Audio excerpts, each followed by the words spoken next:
empati, tegas, inovasi andal, setia.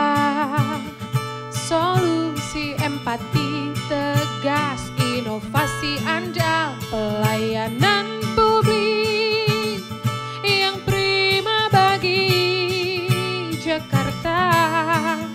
Komitmen amanah, dedikasi sepenuh hati, dengan inovasi tiada henti, multi channel public service delivery 1500164 call center dan ajib siap melayani, setia.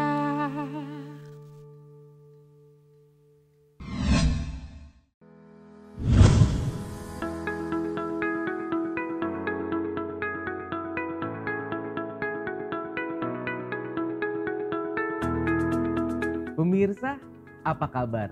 Sehat dan semangat selalu ya. Pesatnya perkembangan teknologi informasi dan komunikasi menjadi tantangan sekaligus peluang bagi para pelaku usaha muda, khususnya di sektor usaha mikro, kecil, dan menengah atau UMKM. Oleh karenanya, pelaku UMKM di Indonesia harus terus meningkatkan pengetahuan dan kemampuannya agar dapat beradaptasi dengan perubahan yang begitu cepat, sehingga bisnis yang dijalankan dapat terus berjalan dan meraih kesuksesan. Pada episode kali ini, saya akan berbincang dengan seorang akademisi sekaligus praktisi ekonomi dan kewirausahaan, Faransyah Agung Jaya, atau yang dikenal publik dengan Coach Faran. Assalamualaikum Coach. Assalamualaikum. Wah, nampaknya Coach Faran semakin gencar ya memajukan ekonomi dan kewirausahaan di Indonesia. Alhamdulillah selama ini saya banyak berkecimpung dengan teman-teman UMKM. Harapannya UMKM ke depannya bisa lebih maju, lebih go digital, dan tentu saja bisa melewati pandemi dan ke depannya lebih sukses ya secara umum. Coach, sebelum kita berbicara mengenai kewirausahaan dan UMKM di Indonesia lebih lanjut lagi, kita sapa pemirsa terlebih dahulu yuk. Halo, nama saya Coach Faran dari Wiranesi Foundation. Dan saya Aldi, Anda sedang menyaksikan Layanan Jakarta on TV.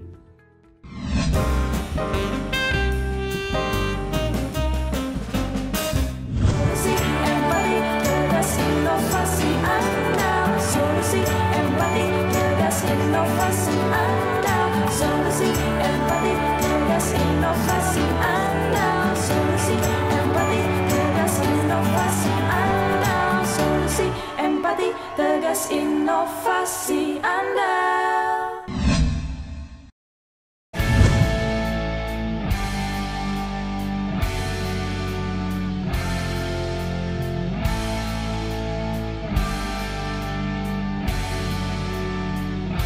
Hey, kamu apa kabar?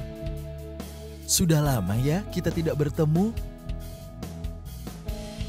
Aku berharap kamu melihat informasi ini dengan berjarak 1 meter dari orang lain. Dan aku yakin kamu telah mencuci tanganmu sesering mungkin untuk menghindari virus corona. Ya, virus corona masih ada. Tetap pakai maskermu, karena maskermu melindungi aku, kamu, dan kita.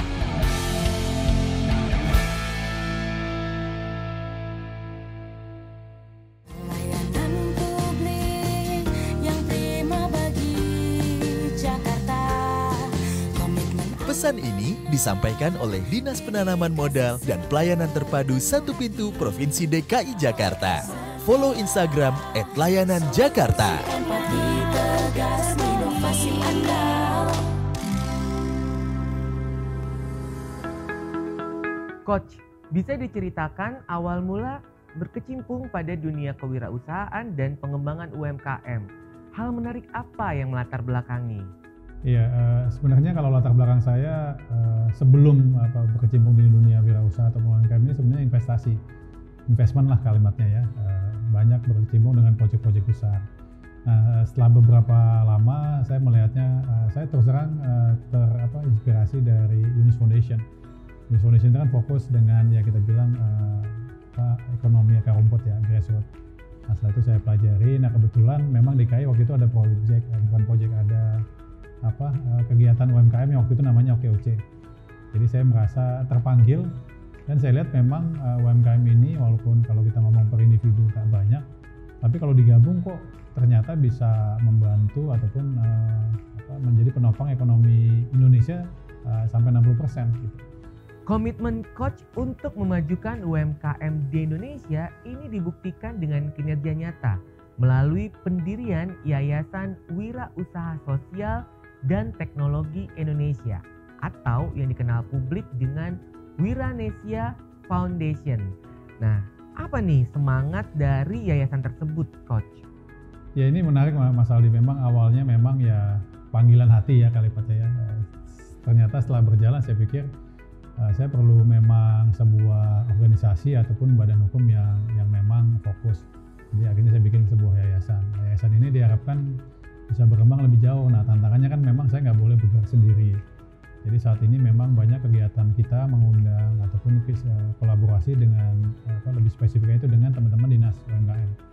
Perkembangan zaman dan kemajuan teknologi yang begitu pesat menjadi tantangan tersendiri bagi pelaku UMKM. Coach, secara singkat apa nih yang dilakukan oleh Coach khususnya terkait dengan program transformasi digital bagi para pelaku UMKM? Ya, ini menarik ya.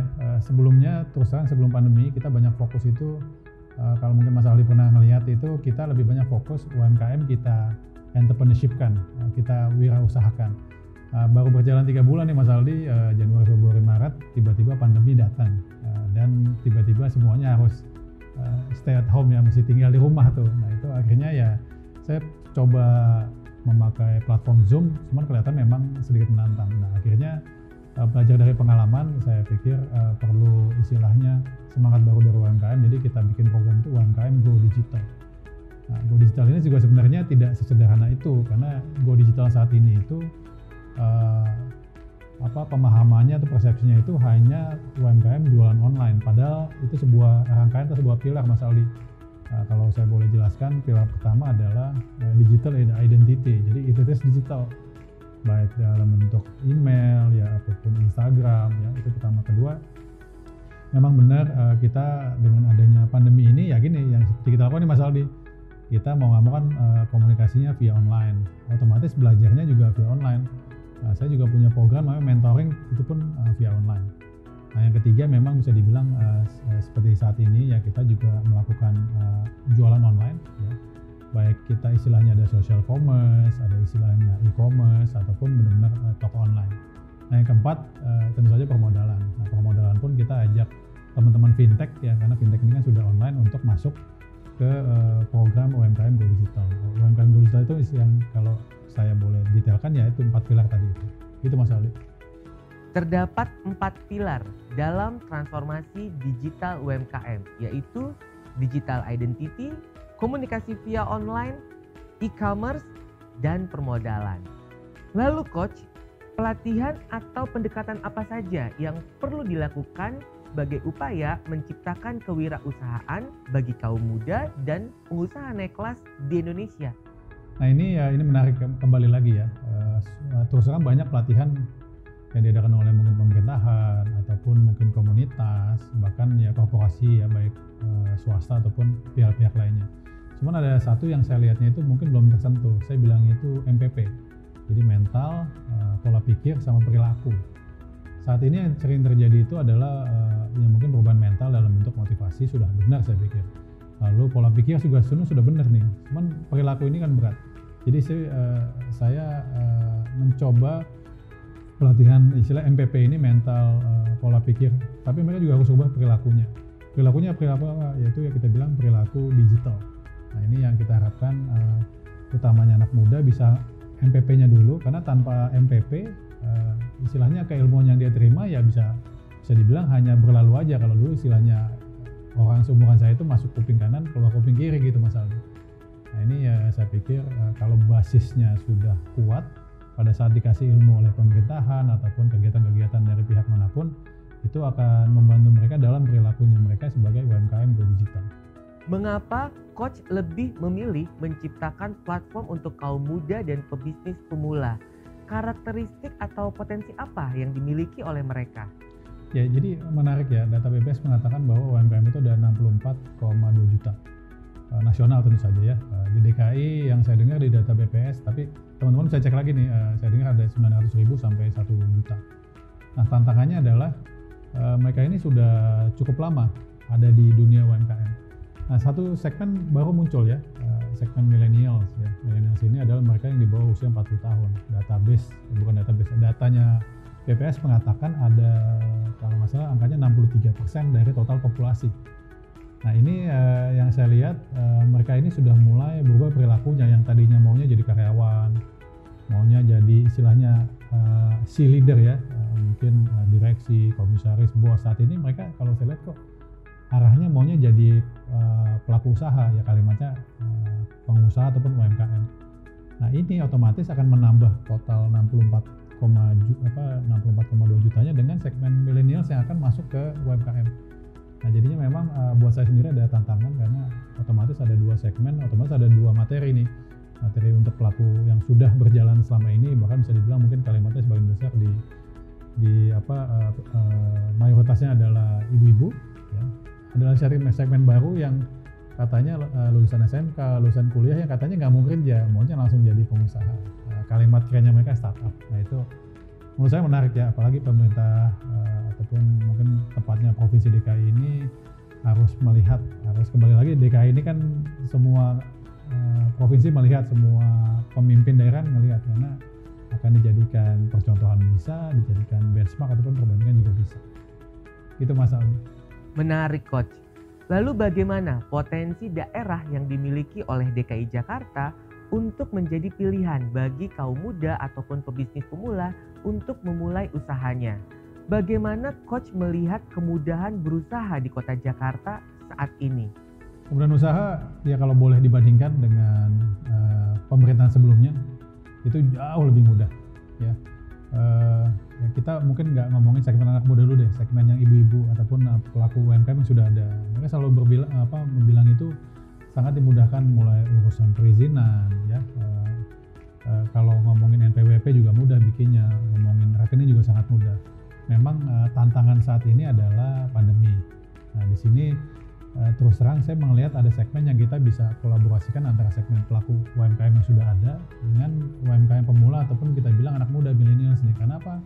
Karena mereka kalimatnya kan mungkin kalau pelaku usaha yang sudah berusia ataupun ibu-ibu kan kalimatnya kan gaptek. UMKM anak muda ini sangat pintar sekali teknologi, sangat paham. Nah saya pikir bagaimana mengkolaborasikannya. Nah ini Pemprov DKI selain membantu perizinan usaha, saya harapkan juga bisa mensinergikannya. Jadi yang muncul itu bukan kompetisi tapi kolaborasi gitu. Lalu Coach, ketika kita ingin mulai menjadi pengusaha, mana nih yang lebih penting? Modal usaha atau mental wirausaha? Ya ini menarik ya. Tapi Coach jangan jawab dulu karena kita akan kembali setelah yang satu ini.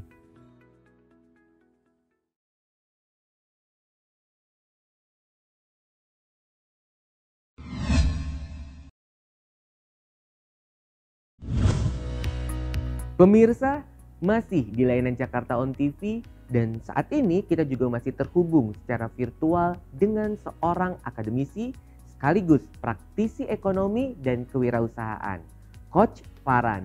Coach, kita melanjutkan yang tadi nih. Ketika kita ingin mulai menjadi pengusaha, mana nih Coach yang lebih penting? Modal usaha atau mental wirausaha? Ya kalau ditanya dua-duanya penting. Jadi kalau biasanya saya balik, yang teman-teman miliki apa? Ada yang namanya motivasi, ada yang namanya passion, ada yang namanya modal. Saya pikir sih kita bisa mulai dari yang teman-teman anak muda atau milenialnya yang dia punya apa. Kalau punyanya modal biasanya lebih mudah tentu saja karena sudah memiliki ya kita bilang infrastruktur, prasarana ya. Cuman tidak punya modal pun bisa, jangan takut ya. Jadi buat anak-anak muda ini sudah banyak istilahnya kegiatan-kegiatan online sales, ya online marketing. Kenapa? Maksudnya apa? Kalau zaman sebelum pandemi kan semuanya itu masih butuh tempat produksi, tempat jualan. Tempat jualan aja contohnya kan sewa kan tidak mudah, tidak murah juga ya. Belum nanti dia mesti bolak-balik dari rumah ke tempat usahanya. Wah, jadi keduanya sama pentingnya ya Coach. Namun tergantung dari apa yang kita miliki saat ini. Modalkah atau mentalkah? Seperti itu ya Coach? Ya, itu memang saya pikir memang seperti itu. Coach, kita lanjut ke pertanyaan berikutnya nih Coach. Coach merupakan salah satu anggota dari Dewan Riset Daerah atau DRD Provinsi DKI Jakarta. Nah, secara singkat bisa tidak Coach ceritakan kepada pemirsa di Layanan Jakarta On TV apa DRD tersebut dan bagaimana kontribusi Coach Farhan dalam Dewan Riset Daerah Provinsi DKI Jakarta tersebut? Ya, jadi DRD itu kepanjangan Dewan Riset Daerah yang dibentuk oleh istilah pemerintahan provinsi. Sesuai dengan namanya kan riset ya. Kita dibagi 4 komisi, kebetulan komisi 2 ekonomi dan keuangan. Jadi tugas yang saya lakukan tentu saja melakukan riset ataupun mungkin analisa, tapi outputnya itu adalah kita bikin yang namanya policy brief. Pak Gubernur arahannya sangat jelas, diharapkan Pemprov DKI itu mengeluarkan yang namanya kebijaksanaan berbasis riset. Nah ini menarik sekali karena spesialis saya kebetulan istilahnya investasi, keuangan, dan tentu saja UMKM. Nah ini kita sudah ajukan beberapa policy brief ataupun materi bagaimana sih Indonesia bisa melalui pandemi, tapi kalimatnya itu garis bawahnya adalah DKI Jakarta dan garis bawahnya lagi UMKM. Nah ini salah satu yang saya lakukan dengan teman-teman DRD khususnya di Komisi 2. Pandemi COVID-19 yang melanda Indonesia dan 215 negara di dunia telah memberikan dampak terhadap berbagai sektor kehidupan, salah satunya di sektor bisnis UMKM. Lalu tantangan apa nih Coach yang dihadapi oleh para pelaku UMKM saat ini? Hal apa yang perlu mereka cermati sehingga dapat menjadikan pandemi COVID-19 ini sebagai momentum untuk mereka memulai usaha ataupun mengembangkan usahanya? Ya, jadi ada dua ya. Jadi kalau kita bahas UMKM ataupun pelaku usaha, ada pelaku usaha yang memang setengah bisnisnya sudah online. Ada pelaku usaha yang 100% bisnisnya offline. Jadi mereka yang 100% bisnisnya ataupun usahanya itu offline memang itu imbasnya minta ampun. Ya mungkin ada yang bilang penurunan omsetnya sampai 90%. Bahkan sampai tutup. Kenapa sampai tutup? Karena andai pun mereka buka, hitung-hitungannya nggak masuk. Nah tapi untuk mereka yang hybrid, yang mereka punya usaha itu kombinasi offline dan online, saya melihatnya mereka masih bisa bertahan. Nah ada beberapa pelaku usaha pivoting, mereka rubah produknya. Walaupun ini juga penuh dengan tantangannya, karena pada saat rubah kan dia perlu investasi tambahan dan lain-lainnya. Nah ini saya merasa saya selalu informasikan ke teman-teman UMKM, kelihatannya kondisi saat ini akan butuh waktu ya, recovery-nya nggak cepat. Jadi saya selalu sarankan anggap aja kedepannya tidak ada lagi ataupun mungkin kegiatan offline sangat berkurang. Pengelolaan bisnis UMKM saat ini telah memasuki sebuah tren baru Coach, yaitu penggunaan platform digital. Lalu bagaimana Coach melihat perkembangan literasi digital di bisnis UMKM saat ini? Iya, jadi saat ini gini ya, ini menarik ya. Digitalisasi ataupun mungkin transaksi online itu kan berhubungan dengan dua pihak penjual dan pihak pembeli. Nah, ini menarik. Ada segmen pembeli, kita ngomong pembeli dulu yang memang terbiasa online. Nah, tapi kalau segmen pembeli online ini biasanya mereka mengarah kepada barang-barang yang istilahnya berkebutuhan ya. Jadi misalnya nyari kamera, nyari permainan ya. Mereka tidak ngelihat brand, mereka ngelihatnya produk atau barangnya. Nah, UMKM ini segmennya biasanya memang kebutuhannya itu, jadi misalnya kayak makanan ya, memang cemilan, yang mana mereka biasanya konsumennya itu tidak melihat brand tapi melihat rasanya, alias mereka mesti bersentuhan langsung, nyicipin gitu. Nah ini saya pikir sih sebuah menarik ya, karena si pembeli ataupun pelanggannya UMKM ini yang biasanya offline ini biasanya tidak terbiasa beli online, karena mereka biasanya ngelihat dulu, cicip dulu gitu. Nah, jadi memang tantangan buat UMKM istilahnya saat ini adalah mereka bisa berpindah ke online, tapi segmen pembelinya sudah ada belum? Karena kita juga masih mengedukasi para pembeli yang biasanya offline ke UMKM ini untuk pindah juga online. Semakin menarik pemirsa, kita akan kembali setelah yang satu ini.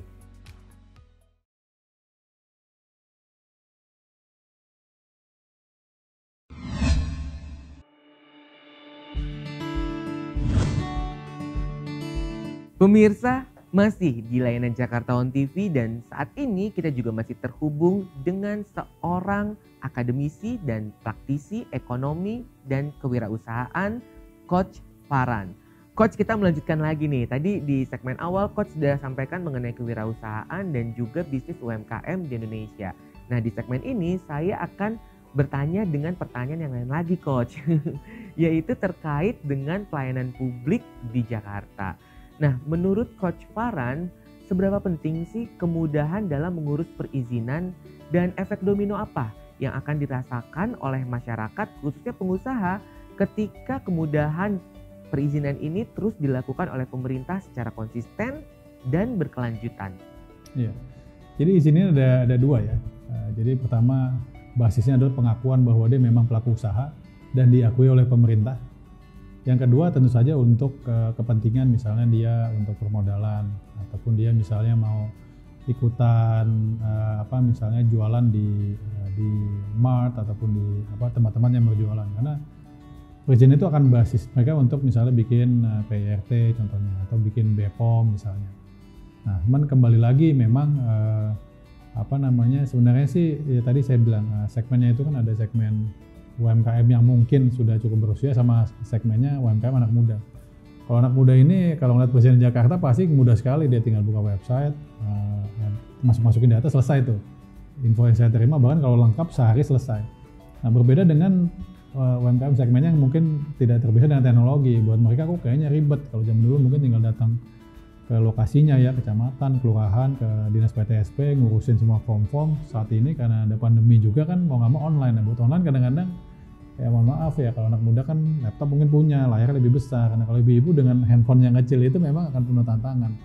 Nah, ini ya memang perlu istilahnya dijembatani. Jadi untuk segmen anak muda saya pikir itu perizinan saat ini saya pikir pasti buat mereka mudah sekali. Tapi untuk segmen yang mungkin sedikit gagap teknologi, nah itu perlu dibantu. Bantunya apakah? Nah, itu perlu ada infrastruktur pengecualian lah gitu. Lalu Coach, apa makna penting izin usaha atau izin operasional kegiatan bagi para pengusaha? Penting dong, penting sekali Mas Aldi. Izin itu ya tadi basisnya ya, kalau misalnya mereka mau butuh permodalan, pasti butuh izin. Izin kan paling sederhananya itu IUMK. Walaupun kita juga dengar ini kan ada undang-undang cipta kerja. Itu katanya lebih mempermudah teman-teman UMKM kalau bikin PT katanya ataupun bikin koperasi. Itu info yang saya dengar malah jauh lebih mudah mereka untuk membuat yang izin ataupun kita bilang legalitas usahanya. Buat teman-teman banyak UMKM nanya saya, kos perizinan itu mulainya kapan sih ya? Kalau zaman dulu terus terang saya bilang gini, kalau ngurusin izin kapan jualannya kan gitu. Tapi kalau di DKI kan ngurus izin mudah, justru saya bilang izin dulu karena nggak ada alasan nggak pakai lama. Nah, jadi buat teman-teman izin ini adalah kembali lagi ke sebuah mindset. Kalau saya sudah punya izin usaha ya nextnya melakukan usaha. Jadi jangan punya izin usaha tapi nggak melakukan usaha kan nggak make sense. Nah, ini yang saya pikir udah cocok. Tinggal teman-teman DKI mungkin konsisten istilah terus menggali ya. Karena saat ini saya pikir ekonomi ini bisa hidup bila UMKM-nya kuat ya, banyak dan memiliki jiwa kewirausahaan plus digital. Lalu menurut Coach, bagaimana wajah pelayanan publik di Jakarta saat ini, khususnya terkait dengan pelayanan perizinan dan non perizinan? Iya, ini terus terang kan ini sudah terus berkembang sejak 3 tahun lalu ya. Saya sih ngacungin jempol Mas Aldi. Karena kalau kita komparasi terus terang UMKM ini ada persepsi kok kesannya pemerintah menyulitkan, tidak membantu. Nah, ini kan menarik ya, tidak hanya mempermudah bahkan dijemput. Jadi memang saya sangat sarankan untuk pelaku UMKM ataupun yang mau memulai usahanya manfaatin layanan ini. Memang ya kadang-kadang ya namanya persepsi manusia ya, saking mudahnya apa iya semudah itu. Nah ini kadang-kadang ya, cuman saya yakin memang teman-teman PTSP layanannya sudah maksimal, mungkin sosialisasinya. Saran saya sih Mas Aldi mungkin bisa kerjasama dengan pihak-pihak kelurahan, ya, RW, RT bahwa Ajib ini benar-benar bisa antar jemput loh gitu. Jadi tidak ada alasan teman-teman tidak punya perizinan dalam bentuk apapun ya. Tapi memang di sini kan kontennya UMKM atau pengusaha. Itu Mas Ali. Saya acungin jempol Mas Ali. Keren. Benar Coach, inovasi layanan antar jemput izin bermotor atau Ajib telah terbukti memberikan kemudahan dan pendekatan layanan kepada warga ibu kota, di mana petugas Ajib dapat melakukan pendampingan pengurusan perizinan mulai dari permohonan sampai dengan izin diterbitkan. Urus izin di Jakarta, diajibin aja. Setuju ya Coach? Ya. Coach, saya lanjut ke pertanyaan berikutnya nih. Apa nih rencana ke depan dari Coach Farhan terkait dengan pengembangan UMKM di Indonesia? Jadi gini Mas Ali, tentu saja ini sebuah proses ya. Kalau kita mulai dengan yang tadi brand OKOC mungkin sudah 3 tahun lebih. Saya kalimatnya menyempurnakan. Kalau dulu mungkin lebih banyak pelatihan dan pendampingan, konsep terbaru dari Wiranesia, kita bikinnya itu inkubasi.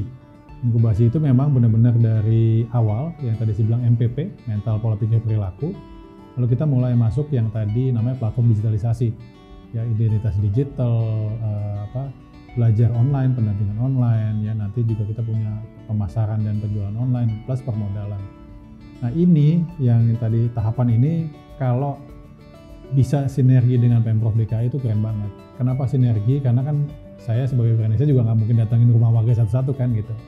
Tinggal ya kembali lagi sama seperti lain-lainnya, kita butuh bantuan Pemprov DKI untuk endorse nih bahwa Wiranesia melakukan proses inkubasi ini free ya, gratis.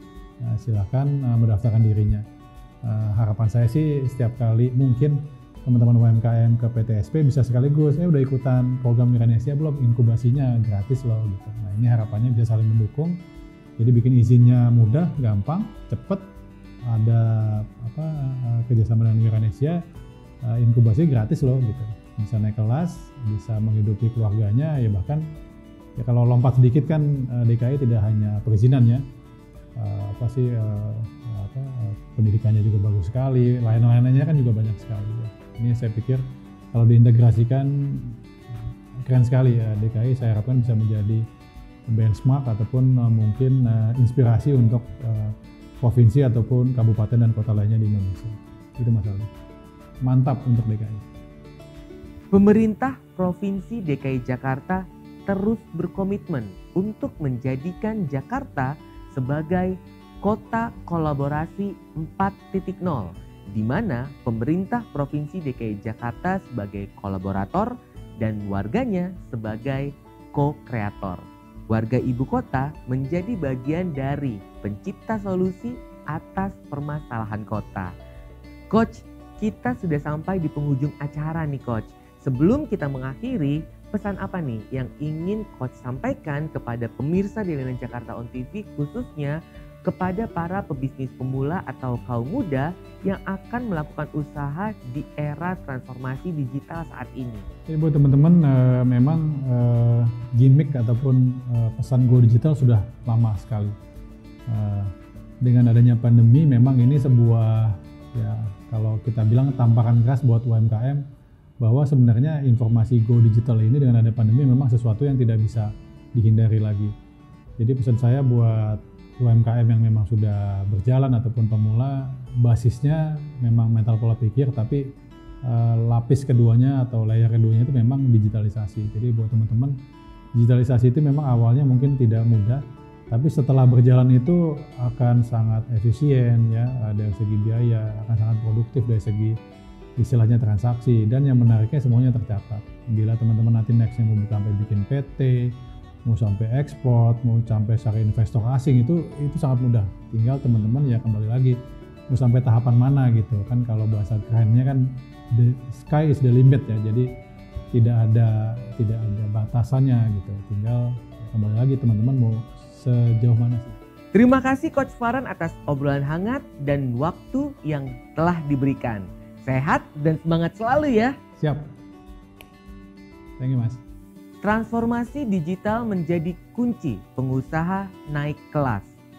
Sampai bertemu di episode selanjutnya.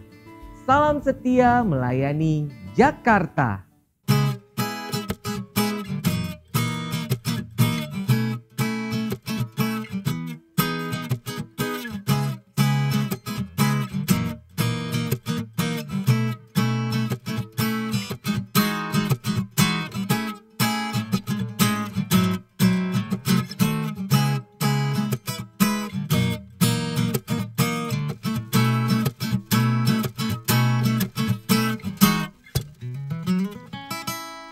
Isn't she lovely?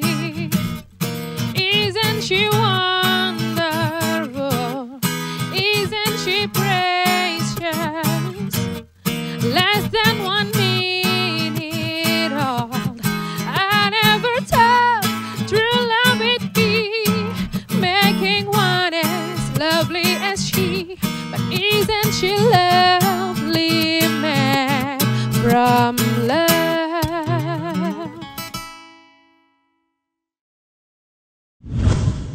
Perlu mengurus izin? Di Jakarta, urus izin sendiri itu mudah. Urus izin sendiri itu mudah.